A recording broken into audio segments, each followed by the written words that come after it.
17 कोटींचं budget, जयपूरचा एक आलिशान शाही पॅलेस, पाहुण्यांसाठी बुक केलेली स्पेशल प्रायव्हेट विमानं आणि अवघ्या काही महिन्यांवर आलेले एक भव्य लग्न. कोणत्याही पिक्चरचा गोड शेवट व्हावा असंच हे सगळं होतं. पण कोणाला माहित होतं की या स्वप्नवत लग्नाच्या मागं एका निष्पाप तरुणाला थेट मृत्यूच्या दरीत ढकलण्याचा एक भयंकर कट रचला जातो. होय, मी बोलते अखंड देशाला हादरवून टाकणाऱ्या केतन अग्रवाल केस विषयी. नेमका घटनाक्रम कसा होता आणि नेमकं झालं काय याविषयीचा हा सविस्तर व्हिडिओ. नमस्कार, मी गौतमी शिकलकर आणि तुम्ही पाहत आहात तरुण भारत कोल्हापूर. पुण्यातला प्रसिद्ध रिअल इस्टेट व्यावसायिक 26 वर्षांचे केतन अग्रवाल 18 जून रोजी लोहगड किल्ल्यावर त्यांचा दरीत कोसळून मृत्यू झाला. सुरुवातीला केतन यांची होणारी पत्नी सिया गोयल हिनं पोलिसांना सांगितलं की गडावर सोसाट्याचा वारा होता आणि सेल्फी घेताना तोल गेल्यामुळे केतन खाली पडले. पोलिसांनी सुरुवातीला हा अपघात मानला, पण केतन हे एक अनुभवी ट्रेकर होते. त्यांचा असा तोल जाणं शक्यच नाही असा संशय त्यांच्या कुटुंबियांनी व्यक्त केला. आणि जेव्हा पोलिसांनी या प्रकरणाचा तपास सुरू केला तेव्हा जे सत्य समोर आलं त्यानं सगळ्यांनाच हादरवून सोडलं. हा अपघात नव्हता तर सिया गोयल आणि तिचा प्रियकर चेतन चौधरी यांनी मिळून रचलेला एक प्री प्लॅन्ड खून होता.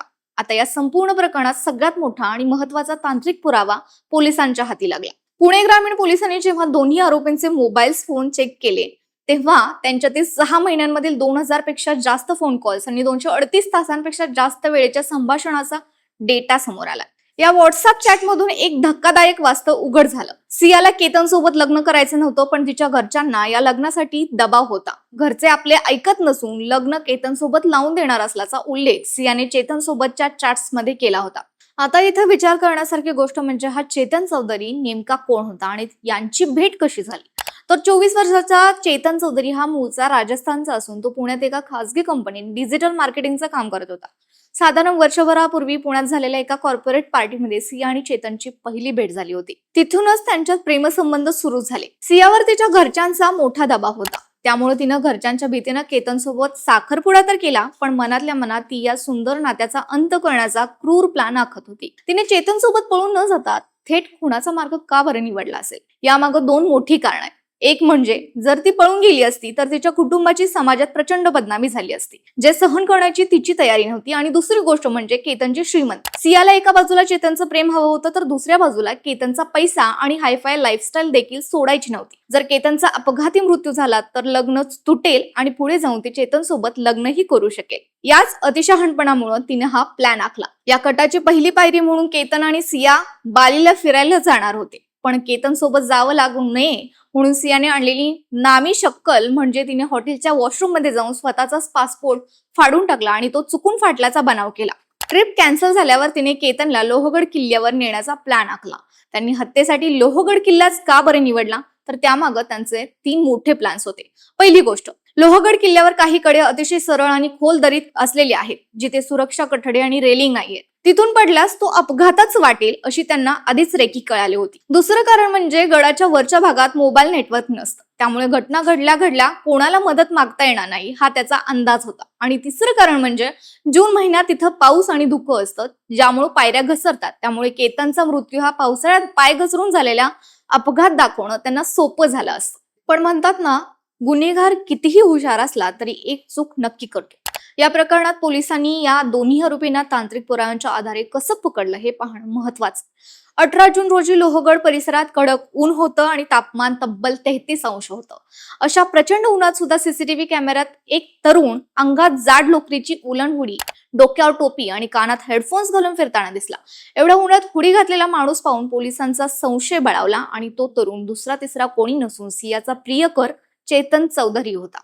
तपासात समोर आलं की गडावर जाण्यापूर्वी सिया आणि चेतन एका कॅफेमध्ये भेटले होते. गडावर चढताना चेतन काही अंतरावरून या दोघांचा पाठलाग करत होता. चेतनने पोलिसांना चकवा देण्यासाठी स्वतःचा मोबाईल पुण्यातच एका मित्राकडे ठेवला होता, जेणेकरून तांत्रिक तपासात त्याचं लोकेशन लोहगडऐवजी पुण्यात दिसेल. पण पोलिसांनी जेव्हा त्याचे कॉल डिटेल्स आणि लोकेशन ट्रेस केलं तेव्हा त्याचा हा मित्राकडचा बनाव उघडा पडला.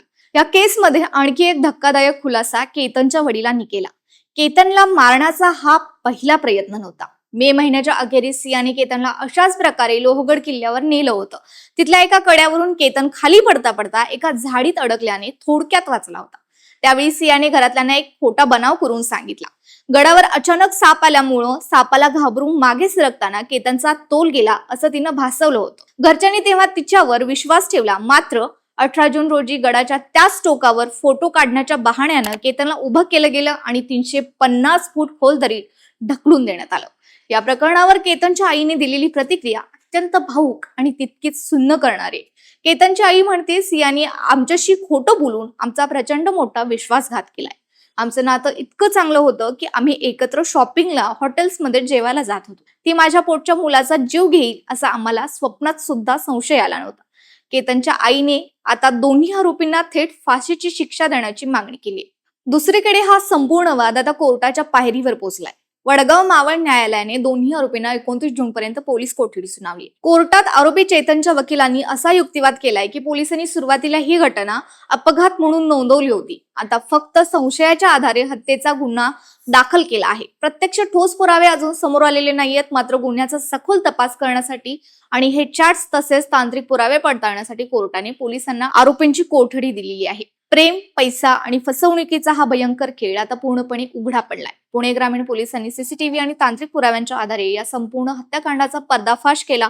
मुख्य आरोपी सिया गोयल आणि तिचा प्रियकर चेतन चौधरी हे दोघेही आता पोलिसांच्या कोठडीत आपल्या कर्माची शिक्षा भोगतायत. पण या घटनेने समाजासमोर एक मोठा आणि अस्वस्थ करणारा प्रश्न निर्माण केला. जर एखाद्या नात्यात प्रेम नव्हतं तर ते नातं स्पष्टपणे नकारता आलं असतं आणि संपवता आलं असतं.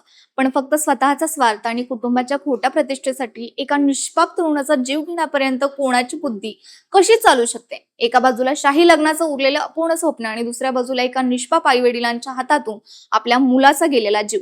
हेच या क्रूर कटू सत्याचं भयंकर वास्तव आहे. आता इथेच थांबते. पुन्हा भेटूया अशाच एका घटनेच्या विश्लेषणासाठी. तोपर्यंत तुम्ही पाहत राहा तरुण भारत संवाद कोल्हापूर.